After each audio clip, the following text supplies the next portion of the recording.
السلام علیکم ناظرین، مسٹر قصہ چینل میں آپ کا ہوسٹ شاہد اکرام حاضر خدمت ہے۔ اس سے پہلے ہم حضرت آدم علیہ السلام کے سلسلہ میں 4 ویڈیوز اپلوڈ کر چکے ہیں۔ امید ہے آپ کو پسند آ رہی ہوں گی۔ تو اگر آپ کو ہماری ویڈیوز پسند آ رہی ہیں تو ویڈیو کو لائک کریں، شیئر کریں اور چینل کو سبسکرائب کریں، بیل آئیکن کو لازمی کلک کر دیں تاکہ آنے والی ویڈیوز بھی آپ کو موصول ہوتی رہیں۔ آج ہم حضرت ادریس علیہ السلام کے بارے میں عجیب و غریب حقائق سے آپ کو آگاہ کریں گے۔ حضرت ادریس علیہ السلام کا اصل نام خنوخ تھا۔ حضرت ادریس علیہ السلام کے بارے میں قرآن پاک کی سورہ مریم کی آیت نمبر 56 اور 57 میں ذکر ہے، جس کا ترجمہ یہ ہے: اور کتاب میں ادریس کو یاد کرو، بے شک وہ صدیق تھا، غیب کی خبریں دیتا، اور ہم نے اسے بلند مقام پر اٹھا لیا۔ پچھلی ویڈیو میں حضرت ادریس علیہ السلام کا شجرہ نسب بیان کر دیا گیا ہے۔ ریپیٹ کر دیتا ہوں، آپ کا اصلی نام خنوخ تھا۔ ادریس علیہ السلام کے نام سے مشہور ہیں: خنوخ ابن برد بن مہلائل بن کینن بن انوش بن شیس علیہ السلام بن ابو البشر آدم علیہ السلام۔ حضرت شیس علیہ السلام کے بعد حضرت ادریس علیہ السلام کو نبوت عطا کی گئی تھی۔ ایک روایت میں ہے کہ حضرت ادریس علیہ السلام ہی وہ شخص ہیں جنہوں نے سب سے پہلے لکھنے کا طریقہ ایجاد فرمایا۔ آپ نے حضرت آدم علیہ السلام کا زمانہ پایا۔ حضرت آدم علیہ السلام آپ کی پیدائش کے 380 سال بعد تک حیات رہے۔ علم رمل کیا ہے؟ ایک روایت میں ہے کہ جب نبی پاک صلی اللہ علیہ وسلم سے علم رمل کے متعلق سوال پوچھا گیا تو آپ صلی اللہ علیہ وسلم نے فرمایا: ایک نبی ریت پر خط کھینچا کرتے تھے، بس جس شخص کا خط ان کے خط کے موافق پڑے اسے بعض پوشیدہ چیزوں کا علم عطا ہو جاتا ہے۔ علماء کے تفسیر و احکام میں سے بہت سارے لوگوں کا یہ گمان ہے کہ سب سے پہلے علم رمل کے عالم جو ہے حضرت ادریس علیہ السلام ہی تھے، اور سب سے پہلے آپ نے ہی اس علم کے بارے میں گفتگو فرمائی تھی۔ تو حضرت ادریس علیہ السلام نے ہی سلائی کا فن بھی ایجاد کیا تھا۔ سلے ہوئے کپڑے جو ہے پہننے کی ایجاد انہوں نے کی، ہتھیار بنانے کی ایجاد انہوں نے کی، اور ترازو اور پیمانے قائم کرنے کی ایجاد بھی انہوں نے کی۔ ایک روایت میں ہے کہ آپ پر 30 صحائف نازل ہوئے۔ آپ بہت زیادہ اللہ تعالیٰ کے کلام کا درس دیا کرتے تھے، اسی وجہ سے لوگوں میں آپ کے اصل نام کی بجائے ادریس کا نام مشہور ہو گیا، اور قرآن پاک میں بھی آپ کو ادریس کے نام سے ہی ذکر فرمایا گیا ہے۔ آپ کی وفات کے متعلق مختلف روایات ہیں۔ حافظ ابن کثیر اپنے تفسیر میں روایت بیان کرتے ہیں کہ حضرت ادریس علیہ السلام کی دوستی ایک فرشتہ سے ہو گئی، تو وہ فرشتہ آپ کو آ کے جو ہے اللہ تعالیٰ کے ذکر اذکار سکھاتا تھا۔ تو ایک دن حضرت آپ نے جو ہے اس فرشتے کو کہا کہ آپ کی دوستی حضرت اسرائیل سے ہے، تو آپ مجھے جو ہے حضرت اسرائیل علیہ السلام کے پاس لے جائیں اور ان سے عرض کریں کہ مجھے تھوڑی لمبی زندگی عطا کی جائے تاکہ میں زیادہ سے زیادہ عبادت کر سکوں۔ تو اس فرشتے نے آپ کو اپنے پروں میں اٹھایا اور بلند ہوتے ہوتے 4تھے آسمان تک لے گئے، تو وہاں انہیں حضرت اسرائیل مل گئے۔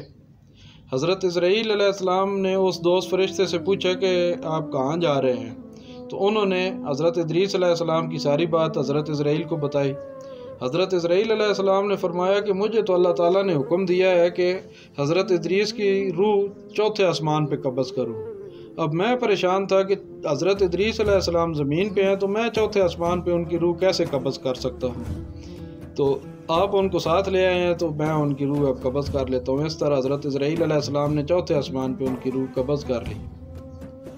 تو اس کے علاوہ جو ہے ایک اور کتاب ہے روح البیان، اس میں جو ہے اس سے مختلف روایت پیش کی گئی ہے۔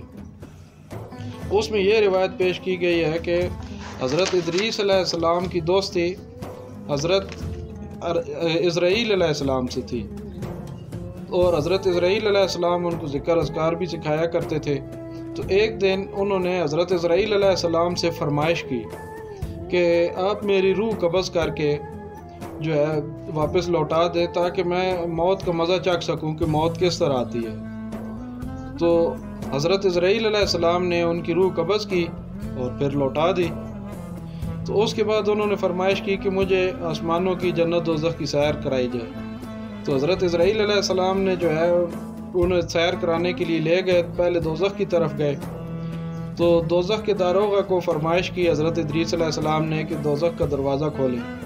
داروغہ نے دوزخ کا دروازہ کھول دیا تو آپ دروازے سے گزرے اور واپس آ گئے، اور اس کے بعد آپ نے جو ہے حضرت اسرائیل علیہ السلام کو کہا کہ مجھے جنت کی بھی سیر کرائی جائے۔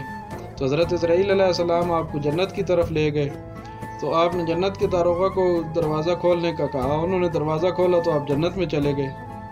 تو ملک الموت حضرت اسرائیل علیہ السلام نے جب آپ کو کہا کہ واپس آ جائیں اور اپنے مقام پہ چلیں، تو آپ نے ان سے فرمایا کہ کون سے مقام پہ؟ میرا مقام تو یہی ہے جہاں میں پہنچ چکا ہوں۔ تو حضرت اسرائیل علیہ السلام پریشان ہو گئے۔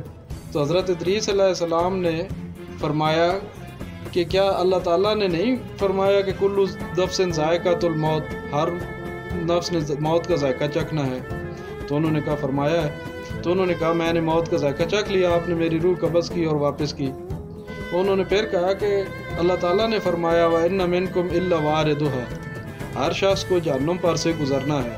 تو میں جہنم پر سے بھی گزر چکا ہوں۔ حضرت اسرائیل نے فرمایا بالکل ٹھیک ہے، آپ گزر چکے ہیں۔ تو انہوں نے فرمایا کہ اس کے بعد اللہ نے فرمایا وَمَا هُمْ مِنْهَا بِمُخْرَجِينَ، کہ جو جنت میں داخل ہو جائیں گے انہیں نہیں نکالا جائے گا۔ تو اب میں یہ سارے مرحلے طے کر کے جنت میں داخل ہو گیا ہوں، اب آپ مجھے کیوں نکالتے ہیں؟ تو اللہ تعالیٰ نے حضرت اسرائیل علیہ السلام کو فرمایا کہ جو کچھ بھی ادریس نے کیا ہے میرے اذن اور حکم سے کیا ہے، تو لہٰذا آپ ان کو جو ہے جنت میں ہی رہنے دیں۔ چنانچہ حضرت ادریس علیہ السلام جنت میں زندہ ہیں۔ حضرت ادریس علیہ السلام زمین پر بھی بہت زیادہ ذکر کرنے والے تھے، اور ہر وقت ہر سانس کے ساتھ ذکر کرنا بھی آپ نے سب سے پہلے انسانوں کو سکھایا تھا۔ اور حضرت ادریس علیہ السلام کے بارے میں معراج شریف کا بھی واقعہ موجود ہے، صحیحین میں، صحیح بخاری و مسلم میں حدیث موجود ہے کہ حضور اکرم صلی اللہ علیہ وسلم جب شب معراج چوتھے آسمان پر گئے تو حضرت ادریس علیہ السلام وہاں موجود تھے، اور تعظیماً آپ نے نبی پاک صلی اللہ علیہ وسلم سے فرمایا کہ خوش آمدید صالح بھائی اور صالح نبی۔ تو حضرت ادریس علیہ السلام کا قصہ یہاں تک ہی۔ اس کے بعد انشاءاللہ اگلے ویڈیو سے ہم حضرت نوح علیہ السلام کے بارے میں قصہ سنانا شروع کریں گے۔ امید ہے آپ کو ہماری ویڈیوز پسند آ رہی ہوں گی۔ اپنا خیال رکھیے گا۔ اللہ حافظ۔